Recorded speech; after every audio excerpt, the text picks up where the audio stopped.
Good morning. Oh my goodness. Good morning. Good morning. March 2nd, second day into the month of March, which is going to be quite hectic for us. I think, as you can tell, as all of us can tell, that this is going to be a big month. I talked about it last week, and the title for today is called the solar and cosmic anomalies. Like, what do we do when our what do I want to say? When the intangible, the invisible starts to become so active that um, we have lots of questions, lots of reactions, lots of symptoms. So I'm going to break it down for you today and find out what it is we can actually do, right?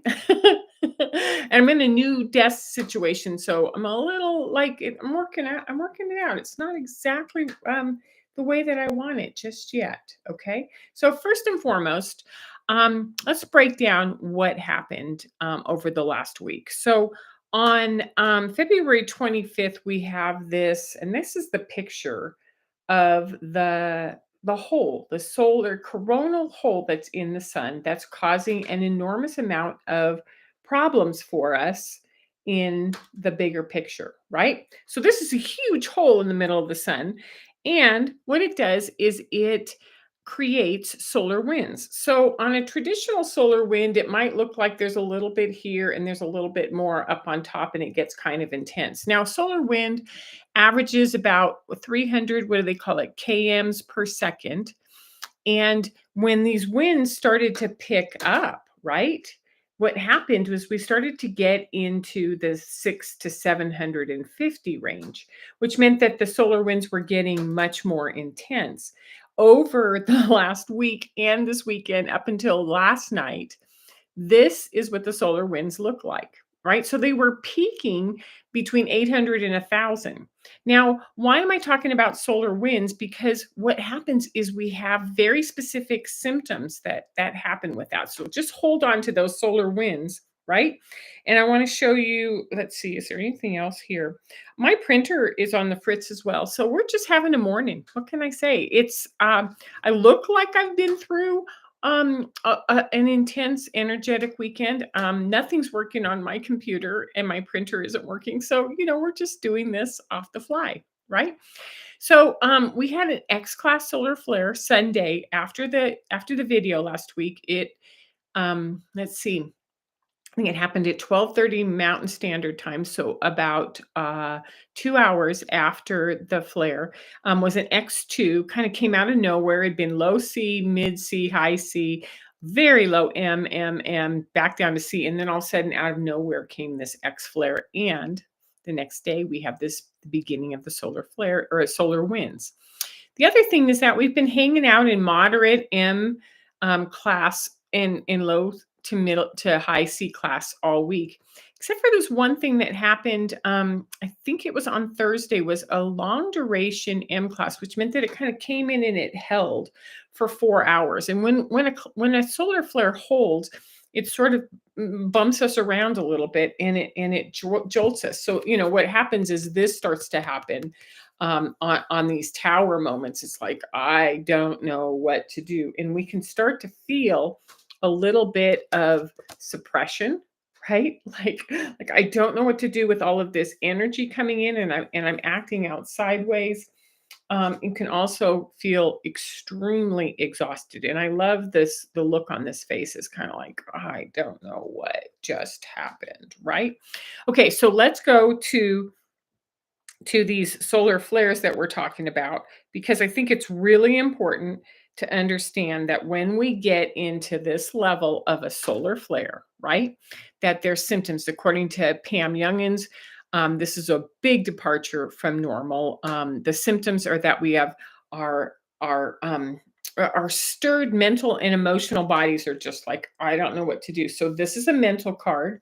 And within our, is there an emotional card? Yeah, within our emotions, we might have a lot of stories, a lot of things coming up from the past, a lot of heavy, dense energies, and some exhaustion, and most definitely some memories of suppression. So we're going to have some stored mental and emotional. We're going to have extreme mood swings. deep stirrings of old stories, and part of that is Neptune from that we talked about last week. And with these flares, it's just like swirling around us. We need extra sleep, and we have extremely dry skin and need to be hydrated. I like this card within the light seers of the Four of Swords. It's like you just want to curl in a ball and let all of the mental stories and all the connections of everything just go away for a little while. It's almost as if when this starts to happen, you just really want to curl up and ignore it all, right? Okay, so on top of this weird solar flare activity and the fact that this coronal mass brought in this extreme um high winds, and at the same time, one of the things I don't haven't often done lately is bring in the Schumann resonance. Now, for those of you who know anything about the Schumann resonance, it's a measured and monitored way that that we monitor the electromagnetic field on Earth, right? It's the Earth's ionosphere, and it tracks the solar and cosmic radiation in hertz. And usually, what happens when you look at the Schumann resonance is that on a day to day basis, it might look like this, and there's some activity, and I'll show you sort of what beta, alpha, theta waves it's at within the hertz. And then when we have these big flushes of white light coming in, and this is what was happening this week. It's when we have a photon surge. So what I like to look at is, and some people say this is God, this is love, this is light, this is energy. It's also very scientifically a photon surge, which means we have a lot of cellular support and cellular experiences coming in. Now, this is normal. I've seen Schumann reports for a long time that, that look like this. So, it's not unusual to have a couple of days and they have these little tiny, you can't really tell, but they're red and yellow and they come down, and then we have the day to day, and this might be like a 12 to 20 hour radius. And then you have these big waves of light, right? So what happened last week, oh my God, on Friday, was that the Schumann resonance went sideways. So it went from here, which is going up and down, to, and it's really hard to see it on the phone, but I want you to go look this up. On Friday, the Schumann resonance was running all the orange and white lines sideways. Now, to my knowledge, it hasn't done that before. So when you add this anomaly, like why did the energy go sideways as opposed to coming down in streams and sort of going high or low and then going down to higher hertz and then coming back up? It was just holding us at this hertz level for a period of what, 8 to 12 hours on Friday the 28th. So it means that there's just a lot of stuff going on. So we're experiencing some new additions to what we've been tracking. And with the flares being pretty quiet, this solar radiation, the winds, and some activity that we haven't been able to see before, has really rocked us a little bit. So remember, last week I talked about Neptune at 29 degrees. So astrologically, Neptune is in Pisces and it's moving through to the 29 degrees. Go back and look at that one, and let's go through that anaretic 29 degrees because it's big. And we've been stepping into the fullness of that because it really begins March 4th through March 30th. So just put Neptune on that like cosmic anomaly as well, because in addition to that, we had a very powerful new moon on the 27th, right, on Thursday, in Pisces, which was bringing up our internal sort of wisdom, sort of, what I want to say, it was activating our priestess. It was bringing in like our mystical stuff. And it was like, wow, that was a huge new moon, right? And see what else. And then the other part is kind of interesting is that Mercury, or not Mercury, excuse me, Venus is going retrograde. Now, I don't really track Venus that often, except for Venus and Neptune. Neptune is the higher, what do I want to say, dimension of Venus. Okay, so we have Neptune moving through, and it's going to hit on March 1st or March 4th and go through to March 30th in that 29 degrees. And Venus is pulling back from Aries for 40 days, and it's going to go back and cross over into this 29. So these two are literally like holding us at the same time, as well as Saturn, as well as Mars, as well as go through and look at the astrology. It's crazy. So I had this really beautiful TikTok. I wish I kept it, but it just stuck in my head. So when these two start working on this 29 degrees, and when we have all this energy from the flares going on, what if you just sort of parted it and said, I have a clear path to me. This is all about me. This is who am I? And so this is where you be you. This is where you be you with your values, with your belief systems, with your deepest self. You're you completely free and freer than you've ever been to see what emerges. So I like to sort of go like in March, just kind of go, who am I? And this is why I pulled the priestess, and I also pulled this courage card, because it's really asking us to go. And priestess is not female, it's just this energy of completely in sync with the vibration of both Neptune and Venus in the Pisces energy, like sort of working with it, right? So as we part this, what we want to do is we want to see what emerges. Who are you really? Who do you really want to be? And isn't this a great month to discover that? So we create ways to observe. Create ways to stay removed from the days, because we have to, because the day-to-day dramas are intense right now. So whether it's the news and what this administration's doing and this one and who's posting I'm with this and I'm not with this and screw this, and it's just so crazy. There's a lot of taking sides.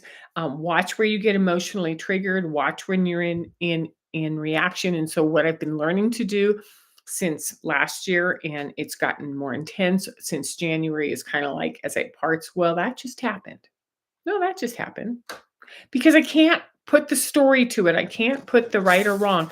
I can't put anything with it that's going to shut me down, because I'm emerging into somebody else, this, or not somebody else, deeper version of me, right? So if between March 1st and March 30th, all of March, we have main planetary energies that are affecting us. And go look at the astrology.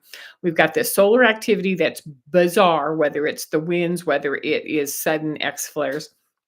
And we have this Schumann resonance that is doing something unusual. So what's happening is we need to continue to stay aware and open and adjust and respond. Okay, so I have 6 tips for you. Before I do that, I want to invite you over to my Patreon, because I have a basic level. There's free postings, there's basic levels. You can join the discussion group, and it's a way to support. And then the second way to support is you can really support yourself by doing one-on-one work with me, whether it's on calls over Zoom, a 6-week package, or you can do a one at a time tarot reading. So just know that those links for how to do that are down below. So tip number 1. Remember that we are dealing with the invisible, often intangible energies. Now, intangible means something you can't touch, feel, physically go, oh, that's what it is. But we can look at things like, we can look at the charts, we can look at the astrology, we can watch videos of someone like myself or others who are interpreting what these energies are. Because what we want to do is we want to begin to deepen our research, right? And measuring these energetics and these flares and these storms and the Schumann resonance, and formulating our own personal interpretations. We have to, because these are where you use your own resources to create your own interpretation. Because as you're becoming, you're like, wow, I actually feel much better in March than I have in the last 2 or 3 months. Huh.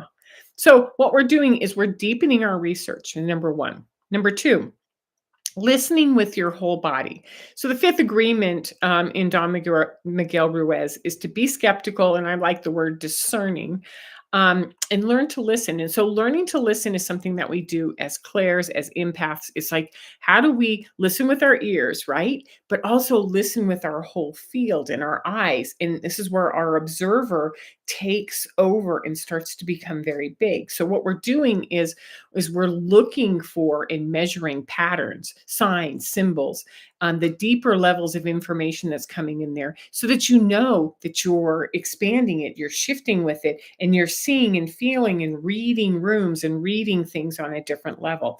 Just know that when you listen with your whole body, you can start to pick up the patterns a lot faster. It means your observer is starting to really step forward. So, again, what if your observer in March is the one who steps forward?